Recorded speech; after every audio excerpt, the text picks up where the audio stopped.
नमस्कार दोस्तों, आज की इस वीडियो में हम देखेंगे कंबाइंड शेप का सेंट्रॉइड कैसे निकाला जा सकता है।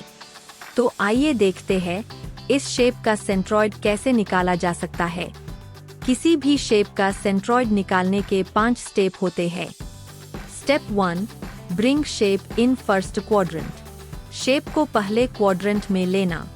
Step 2, convert given shape in basic shape, यानी कि दिए हुए शेप को छोटे छोटे हिस्सों में बांट देना। Step 3, find the areas of basic shape, यानी सभी बेसिक शेप का एरिया फाइंड करना। और सबसे महत्वपूर्ण स्टेप 4, बेसिक शेप का x और y डिस्टेंस निकालना। और सबसे आखिरी वाला स्टेप नंबर 5, पूरी डायग्राम का सेंट्रॉइड निकालना। तो आइए हम स्टेप नंबर 1 से शुरुआत करते हैं। दिए हुए शेप को फर्स्ट क्वाड्रेंट में लेना। इसके लिए हमें दिए हुए शेप को सबसे लेफ्ट वाले हिस्से को y एक्सिस चिपक के रखना है और सबसे नीचे वाले हिस्से को x एक्सिस चिपक के रखना है। तो यहाँ हमारी स्टेप नंबर 1 पूरी हो गई। अब आगे बढ़ते हैं स्टेप नंबर 2 की ओर। दिए हुए शेप को छोटे छोटे हिस्सों में बांट देना। इस स्टेप में हम दिए हुए शेप को छोटे छोटे हिस्सों में बांट देते हैं। इस शेप को हम 3 हिस्सों में बांट सकते हैं। पहले वाला राइट एंगल ट्रायंगल का, दूसरा वाला रेक्टेंगल का शेप और तीसरा वाला सेमी सर्कल का शेप। यहाँ हमारी स्टेप नंबर 2 भी पूरी हो गई। अब आगे बढ़ते हैं स्टेप नंबर 3 की ओर। कन्वर्ट किए हुए शेप का एरिया निकालना। इस शेप को हमने 3 हिस्सों में बांट दिया है। पहले वाले शेप का एरिया निकालने के लिए हम दूसरे वाले 2 शेप को इग्नोर करेंगे। पहले वाला शेप बनता है राइट एंगल ट्रायंगल का।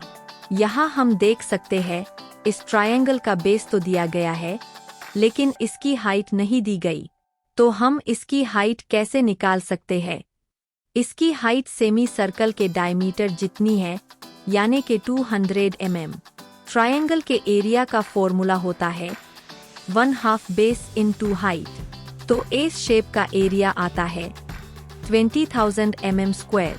अब हम दूसरे वाले शेप का एरिया निकालने के लिए पहले और तीसरे वाले शेप को इग्नोर करेंगे। दूसरा वाला शेप है रेक्टेंगल का। यहाँ हमें रेक्टेंगल की हाइट नहीं दी गई, तो हम इसकी हाइट कैसे निकाल सकते हैं? इसकी हाइट सेमी सर्कल के डायमीटर जितनी है, यानी कि 200 mm। रेक्टेंगल का एरिया होता है लेंथ इनटू विड्थ, और इसमें वैल्यू पुट की जाए तो हमें उसका एरिया मिलता है 80,000 mm²। तीसरे शेप का एरिया निकालने के लिए पहले और दूसरे वाले शेप को इग्नोर करेंगे। तीसरा शेप है सेमी सर्कल का। पूरी सर्कल का एरिया होता है πr², और सेमी सर्कल का एरिया होता है उसका 50%, यानी कि πr²/2। इसमें वैल्यू पुट की जाए तो हमें उसका एरिया मिलता है 15,707.96 mm²। यहाँ हमारी स्टेप नंबर 3 भी पूरी हो जाती है। अब हम आगे बढ़ते हैं स्टेप नंबर 4 की ओर। हर एक शेप का x और y डिस्टेंस निकालना। पहले शेप का x और y डिस्टेंस निकालने के लिए हम दूसरे वाले 2 शेप को इग्नोर करेंगे। x1 क्या होता है? पहले वाले शेप के सेंटर से मेन y एक्सिस तक का अंतर x1 होता है। और वह कैसे निकाला जा सकता है? ट्रायंगल का वर्टिकल साइड से सेंटर तक का डिस्टेंस होता है बेस का 1/3, और वह बेस 200 में से माइनस किया जाए तो हमें x1 की वैल्यू मिल जाएगी, यानी कि यहाँ हो गई 133.33 mm। y1 क्या रहता है? पहले वाले शेप के सेंटर से मेन x एक्सिस तक का अंतर y1 रहता है। और वह कैसे निकाला जा सकता है? ट्रायंगल का y डिस्टेंस होता है हाइट का 1/3, यानी कि यहाँ हो गया 66.66 mm। अब दूसरे शेप का x और y डिस्टेंस निकालने के लिए हम पहले और तीसरे वाले शेप को इग्नोर करेंगे। x2 क्या होता है? दूसरे वाले शेप के सेंटर से मेन y एक्सिस तक का अंतर x2 रहता है। और वह कैसे निकाला जा सकता है? रेक्टेंगल का x डिस्टेंस होता है उसके विड्थ का 50% और उसमें गैप ऐड कर दिया जाएगा तो हमें x2 की वैल्यू मिल जाएगी, यानी कि x2 की वैल्यू होती है 400 mm। y2 क्या रहता है? दूसरे वाले शेप के सेंटर से मेन x एक्सिस तक का अंतर y2 रहता है और वह कैसे निकाला जा सकता है? रेक्टेंगल का y डिस्टेंस होता है उसके हाइट का 50% और वो आती है 100 mm। तीसरे शेप का x और y डिस्टेंस निकालने के लिए हम पहले और दूसरे वाले शेप को इग्नोर करेंगे। x3 क्या होता है? तीसरे वाले शेप के सेंटर से मेन y एक्सिस तक का अंतर x3 रहता है और वह कैसे निकाला जा सकता है?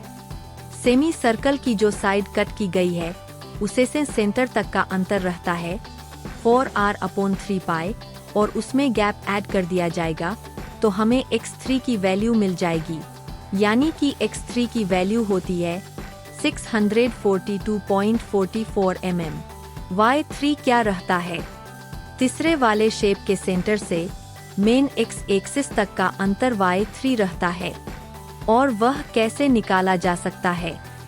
सेमी सर्कल का x डिस्टेंस होता है उसके r जितना, यानी कि y3 की वैल्यू होती है 100 mm। यहाँ हमारी स्टेप नंबर 4 भी पूरी हो गई। अब हम आगे बढ़ते हैं स्टेप नंबर 5 की ओर।